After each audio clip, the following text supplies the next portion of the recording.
वह भोले हैं और रुद्र है। वो महादेव है, महाकाल है, आनंदी है और अनंत है। सृष्टि के कर्ता धर्ता, देवों के देव भगवान शिव जी एक शांत तपस्वी से लेकर एक खतरनाक विनाशक तक कई अलग अलग रूप लेकर शिव जी ने पापियों का संहार किया है। पर क्या आप जानते हैं, शिव जी का एक रौद्र रूप ऐसा भी है जिसमें उन्होंने किसी राक्षस से नहीं बल्कि महाविष्णु के प्रचंड अवतार से युद्ध किया था। लेकिन ऐसा क्या हुआ था कि सृष्टि के पालनहार श्री विष्णु और भगवान शिव को एक दूसरे के खिलाफ खड़ा होना पड़ा। शिव जी के अनेक रूपों में इन सवालों के जवाब और बहुत सी अनसुनी कहानियां छिपी हैं। शिव जी का एक ऐसा रूप जिसने भगवान श्री विष्णु के सर्वशक्तिशाली सुदर्शन चक्र को भी निगल लिया। जब देवी सती अपने पति भगवान शिव का अपमान सहन नहीं कर पाई थी, उन्होंने अपने पिता राजा दक्ष के यहाँ योजना की अग्नि में प्रवेश कर अपना जीवन त्याग दिया था। जैसे ही शिव जी को इस बात का पता चला, उनके क्रोध की सारी सीमाएं पार हो गई। उनकी आंखें गुस्से से लाल हो गईं और वह अपनी जटाएं खोलकर आक्रोश में चिल्लाने लगे। उनके क्रोध का असर पूरी सृष्टि पर दिख रहा था। चारों तरफ काले बादल छा गए, जोर जोर से बिजली कड़कने लगी। इसी आक्रोश में शिव जी अपने होठों को जोर से चबाते हुए अपनी जटा खींचने लगे। उन्होंने अपनी एक जटा तोड़ दी और उसे जमीन पर फेंक दिया। शिव जी की उसी जटा से उनके रुद्र रूप वीरभद्र का जन्म हुआ। शिव पुराण में इस घटना को विस्तार में बताया गया है। कई भुजाएं और कई सिर वाले शिव जी का यह रूप उनकी जटा से प्रकट हुआ। गुस्से से लाल शरीर और लाल आंखें, खुली बिखरी हुई जटाएं और हर एक हाथ में तलवार, त्रिशूल और धनुष जैसे अलग अलग शस्त्र लिए वीरभद्र गुस्से से कांपते हुए शिव जी के सामने आए। शिव जी ने वीरभद्र को आदेश दिया कि वह दक्ष के यज्ञ में जाकर उनका और उनकी सेना का विनाश कर दे। शिव जी के आदेश को मानकर वीरभद्र दक्ष के यज्ञ में चले गए और उनकी योजना को तहस नहस करना शुरू कर दिया। वीरभद्र को देख योजना में शामिल सभी अर्षि मुनि और देवता डर से कांप उठे और यहाँ वहाँ भागने लगे। योजना में जैसे भगदड़ मच गई। वीरभद्र ने दक्ष की पूरी सेना को खत्म कर दिया। इसके साथ ही जो भी उनके मार्ग में आए, वीरभद्र ने उनका भी अंत कर दिया। यहाँ तक कि उन्होंने अर्षि मुनियों को भी नहीं बख्शा।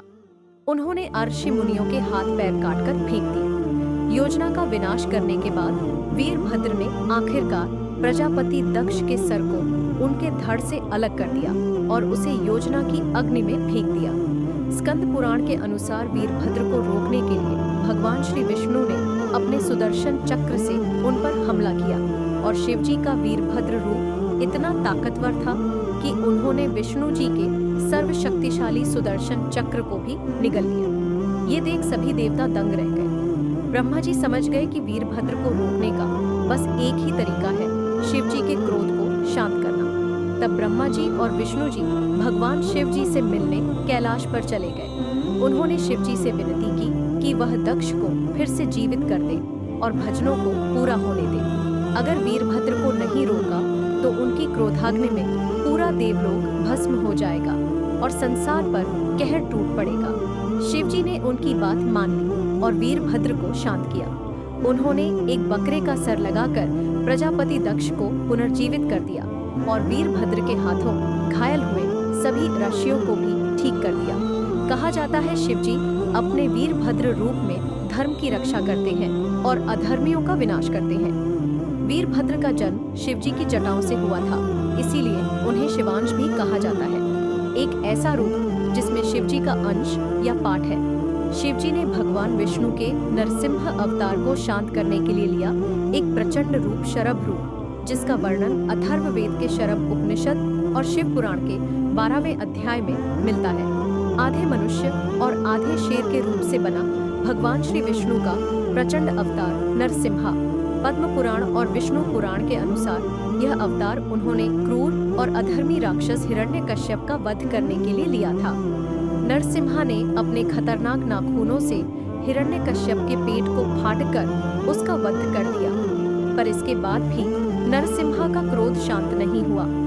वह अभी भी शेर जैसी खतरनाक गर्जना कर रहे थे, जिससे पूरी सृष्टि डर से कांप गई। हिरण्यकश्यप के बेटे प्रहलाद विष्णु जी के परम भक्त थे।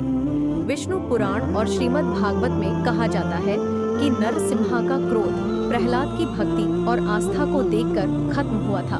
पर शिव पुराण और लिंग महापुराण में इस घटना का एक अलग वर्जन बताया जाता है।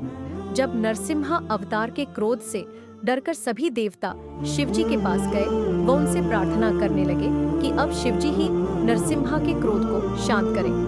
देवताओं की बात सुनकर शिवजी स्वयं धरती पर आ गए और नरसिम्हा रूप में उनके सामने खड़े विष्णु जी का क्रोध इतना बढ़ चुका था कि वह शिवजी पर भी हमला करने लगे। तब भगवान शिव ने अपना विशाल और भयंकर शरभ रूप धारण कर लिया। शरभ रूप जिसमें शरीर का एक हिस्सा शेर का, एक हिस्सा मनुष्य का और एक हिस्सा श्रभ नाम के खतरनाक पक्षी का है, जिसे शेर से भी ज्यादा ताकतवर माना जाता था। श्रभ उपनिषद के अनुसार शिवजी ने अपने शरभ रूप में अपनी बड़ी चोंच और खतरनाक पंजों से नरसिम्हा पर हमला किया और उनके शरीर को जकड़ लिया। कुछ देर तक लड़ाई करने के बाद शरभ ने नरसिम्हा पर विजय हासिल की और उन्हें शांत किया। तब भगवान विष्णु अपने नरसिम्हा अवतार को त्याग कर स्वयं वहां पर प्रकट हो गए। उन्होंने नरसिम्हा के आक्रोश को शांत करने के लिए शिवजी का धन्यवाद किया और अपने धाम लौट गए। वहीं प्रधान पुराण और भागवत पुराण जैसे अलग अलग पुराणों में इस घटना के अलग अलग वर्जन बताए जाते हैं। इनके अनुसार शिवजी के शरभ रूप को देखकर नरसिम्हा ने भ्रूण का रूप धारण कर लिया था, एक दो मुहा पक्षी जो शरभ से भी काफी ज्यादा बड़ा और कई ज्यादा खतरनाक था। अपने इस रूप में नरसिम्हा ने शरभ पर हमला किया और उन पर जीत हासिल की, जिसके बाद ही नरसिम्हा का क्रोध शांत हुआ था। शिव और शक्ति का एक अद्भुत मिलन, एक ऐसा रूप जो संसार की दो एनर्जी पुरुष और प्रकृति को एक साथ लाता है। अर्धनारीश्वर। शिव पुराण के अनुसार शिवजी ने यह रूप सृष्टि में जीवन को कायम रखने के लिए लिया था। सृष्टि का निर्माण करते समय ब्रह्मा जी ने 11 प्रजापतियों को बनाया। उन्होंने प्रजापतियों से कहा कि वह नए जीवन को जन्म देना शुरू करें, जिससे सृष्टि में जीवन का निर्माण होता रहे, और सभी प्रजापति पुरुष थे। ब्रह्मा जी की इस बात को सुनकर वह दुविधा में पड़ गए और सोचने लगे कि नए जीवन का निर्माण कैसे किया जाए। काफी समय तक प्रजापति इसी दुविधा में फंसे रहे और संसार में किसी भी नए जीव का जन्म नहीं हो पाया। लेकिन जीवन आगे कैसे बढ़ेगा? ब्रह्मा जी यह देख चिंतित हो गए। वह भगवान शिव के पास गए और उन्हें अपनी दुविधा बताई। तब शिव जी ने एक ऐसा रूप लिया जो पुरुष और प्रकृति के मिलन का प्रतीक बना। अर्धनारीश्वर रूप एक ऐसा रूप जिसका एक हिस्सा शिव तो दूसरा हिस्सा शक्ति है।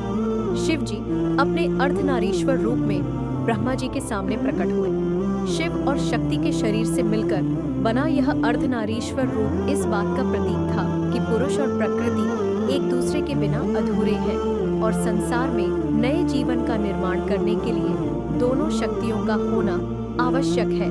ब्रह्मा जी इस अद्भुत रूप को देखकर दंग रह गए और उन्होंने अर्धनारीश्वर के सामने हाथ जोड़े उनसे प्रार्थना की कि वह प्रकृति को बनाए रखने में सहायता करें, और तभी अर्धनारीश्वर रूप में शिव और शक्ति ने साथ आकर कई और स्त्री शक्तियों का निर्माण किया। मार्कंडेय पुराण और लिंग महापुराण में कहा जाता है कि शिव जी अपने अर्धनारीश्वर रूप में ब्रह्मा जी के माथे से प्रकट हुए थे। इन पुराणों में अर्धनारीश्वर को शिव का एक रौद्र रूप माना जाता है, जो सृष्टि की निर्माण शक्ति थम जाने से बहुत ज्यादा क्रोधित थे। क्रोध से उनका शरीर तप रहा था।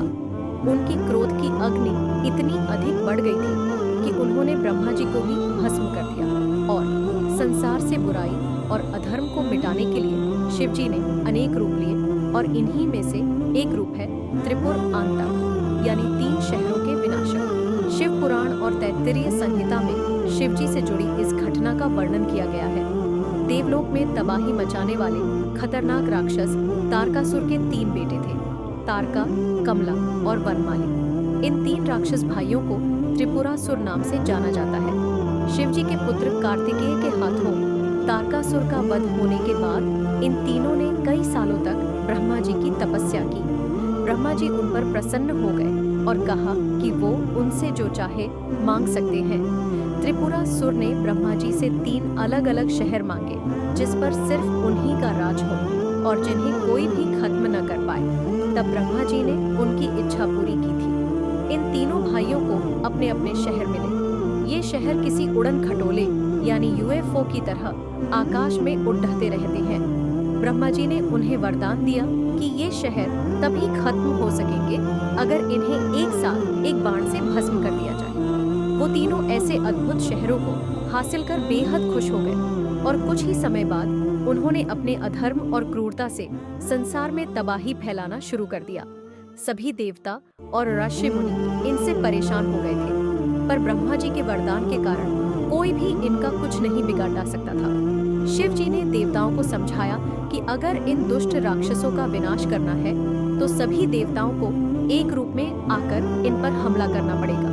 और तब जन्म हुआ शिव जी के त्रिपुर रूप का एक भव्य रथ, जिसका रूप मां पृथ्वी ने लिया था। एक दिव्य धनुष, जिसका बाण भगवान विष्णु स्वयं बने थे। सूर्यदेव और चंद्रदेव ने इस रथ के पहियों का रूप लिया था और ब्रह्मा जी सारथी के रूप में इस रथ को चला रहे थे। इस भव्य रथ में हाथों में धनुष बाण लेकर सवार हुए शिव जी किसी योद्धा की तरह इन 3 शहरों की तरफ बढ़े। उन्होंने आग में लिपटा बाण शहरों पर चलाया। बाण के छूते ही तीनों शहर आपस में मिलकर एक शहर बन गया और देखते ही देखते आग की लपटें इस शहर को निगलने लगी। कुछ ही समय बाद यह शहर आग में पूरी तरह जलकर राख हो गया। इस तरह हुआ त्रिपुरासुर का विनाश और शिव जी के इस रथ पर सवार रूप को नाम मिला त्रिपुरा तक। तो ये थे शिव जी के कुछ ऐसे रूप जो उनके दोनों पहलू रक्षक और विनाशक को बड़ी खूबी से दर्शाते हैं।